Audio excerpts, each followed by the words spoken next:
Good morning, good afternoon, or good night, and welcome to Command Power, the show in which we discuss all things Magic the Gathering with a focus on Commander. And today we have a brand new deck for you, and just as a quick heads up, this is not a budget deck, although I do think it should be fairly easy to find substitutes for those expensive cards. But before that, just a quick reminder to please click like and subscribe if you enjoy my videos. We're well on our way to 1 million subscribers, and every single click counts. And today's deck is going to be centered around Indoraptor, the perfect hybrid. One colorless, one hybrid Golgari, and one red. It's a legendary creature, dinosaur mutant 3/1 with Bloodthirst X, which means that this creature enters the battlefield with X +1/+1 counters on it, where X is the damage dealt to your opponents this turn, Menace, and Enrage. Whenever Indoraptor, the perfect hybrid, is dealt damage, choose an opponent at random. Indoraptor deals damage equal to its power to that player unless they sacrifice a non-token creature. So this is a really cool one that I honestly hadn't paid that much attention to. I didn't realize it was legendary when I first saw it spoiled, but after looking over the card, it seemed really sweet. It's a very unique kind of take on a typical archetype, which is direct damage, but it's going to combine that kind of gameplay with the enrage gameplay, which means that it's a very interesting deck that wants you to be doing lots of different things, which makes it much more synergy based than either of those two decks tend to normally be, and I think it's going to make for a very interesting gameplay. So without further ado, let's jump right in. And we're going to be starting off with Anathemancer. This is a very old school card that I love from Alara Reborn, and it's going to deal a lot of damage when it comes into play. There's almost always going to be someone at the table with a bunch of non-basics. So late game we can play this first and then follow up with Indoraptor, which should hopefully come in with a lot of counters. Apex Altisaur is a really sweet card that works very well with all the enrage synergy we've got going. It's going to clear the board of most of our opponent's stuff, particularly if we can make it indestructible in some way, but anyway, it's just a decent card to have in this shell. Beast Whisperer is an excellent way for us to draw cards at a very reasonable rate. Brash Taunter is going to work very well with what our deck is trying to do, particularly with our commander. It's going to be huge most of the time,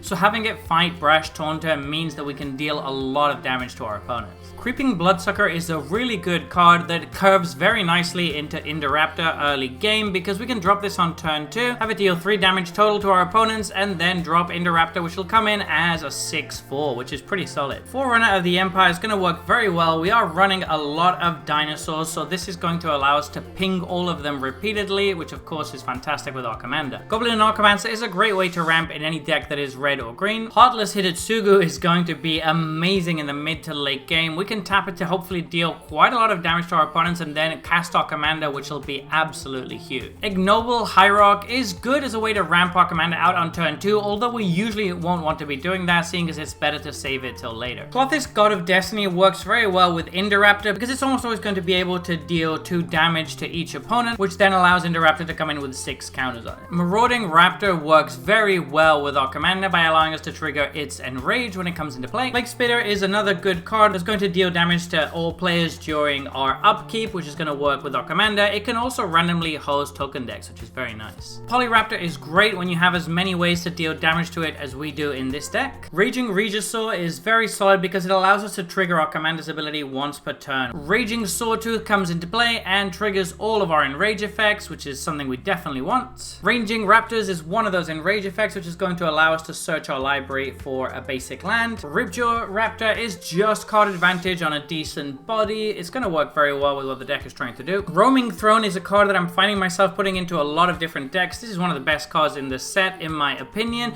and it's going to work so well with our commander here by allowing it to trigger twice. Of course, it also works with all of the other dinosaurs we're running. Silverclad Ferocidon is one of those other dinosaurs, which is also kind of synergistic with our commander because it's going to make our opponents sacrifice permanents. Sulfin Mayhem Dominus can make our commander deal an absolute mountain of damage if they don't have creatures to sacrifice. We do need to keep remembering to clear their boards so they get to just get dealt damage by our commander's ability. Spawn of Mayhem is another card that's going to deal damage to all players during our upkeep. That's basically the only reason we're playing it, but it's also a decent body. Spear Spewer is going to work very well with our commander by allowing it to come in with 3 counters. Curving this on turn 1 into Creeping Bloodsucker on turn 2 into our commander on turn 3 is going to make our commander very big. Tectonic Giant is going to deal 9 damage to our opponents when it attacks. That's going to work super well with what our commander is doing. It's also worth mentioning that all of this incidental damage does add up, and eventually our opponents are going to get fairly low, which means that they're going to have trouble not sacrificing creatures to our commander. Thermal Alchemist is a way to deal 1 damage to each opponent, and if we have any sort of instant or sorcery, we can get a lot of mileage out of this with our commander. Ulvenwald Tracker is going to work well with all of our dinosaurs that want to be enraged. It also just works works really well with what our commander's doing. Urban Daggertooth works very nicely by allowing us to get an extra counter on our commander every time this gets dealt damage. Wrathful Raptors is basically great in any enrage deck or dinosaur deck, and it's not going to be any different here. And Zerta Druid is another great way to deal damage to our opponents, but this one also ramps us at the same time, so it fits perfectly in this deck. Moving on to sorceries, we have Acidic Soil, which is an amazing mid to late game card to play with this deck. If you play it on something like turn 6, you're going to be dealing something like 18 damage to your opponents with this card, which is a lot of counters to follow up with your commander. Chandra's Ignition is one of the ways we can finish the game by making our commander deal a ton of damage. Fiery Confluence is another great mid to late game card because it can basically deal 18 damage to our opponents, which is going to work great with our commander. Flame Rift is probably the best rate you can get. For 2 mana, you're dealing a total of 12 damage to your opponents, which is a lot of counters with the Indoraptor. Light Up the Stage should almost always have the Spectacle turned on in this deck because we have so many ways to ping our opponents. Ryle works very well with the Indoraptor because though it has Menace, it doesn't actually have any hard evasion. Giving it Trample makes it very strong. Rishkar's Expertise can draw us a ton of cards since our commander should always be fairly big and our creatures are big anyway. Savage Stomp is a card that's actually very good in this deck. For just 1 mana, we get to fight and put an extra counter on our commander. Moving on to instants, we have Atarka's Command. This again is a great rate. You're dealing 9 damage to your opponents and you're getting an additional effect for only 2 mana. Calm the Ambush is worth mentioning in this deck because it's just a great way to have our commander fight and it doesn't take up a spell slot.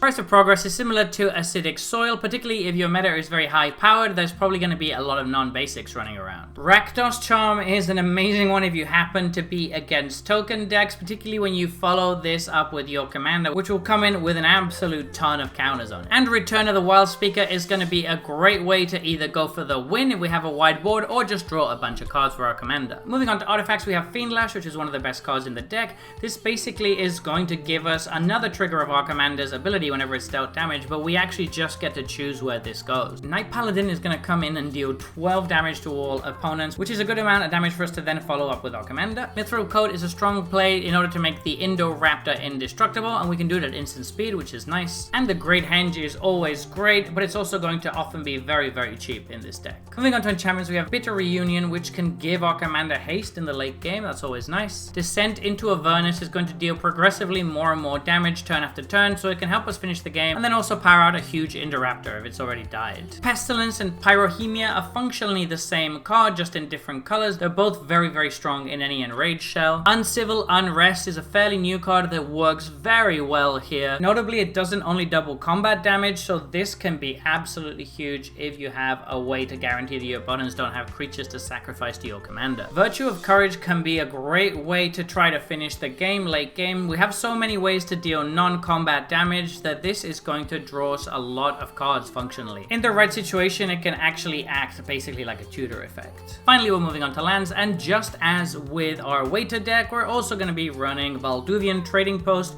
and Desert. These are both fairly similar, and they both deal 1 damage to an attacking creature, which obviously is great when we want to be triggering our commander's ability. So there you have it. That has been my Indoraptor, the perfect hybrid deck tech. What do you think about this one? I actually had a lot of fun building this because it's so different from any other kind of deck. I don't have all the cards yet, but I do want to put it together and test it a bit to see how it works and see how consistent it is. Do let me know if you give it a try, and let me know what you think. Did I forget any cards? Are there any things that I should have added? Let me know in the comment section below. I read all comments and respond to all of them too. And if you enjoyed this video, don't forget to click like or subscribe. It really helps the channel.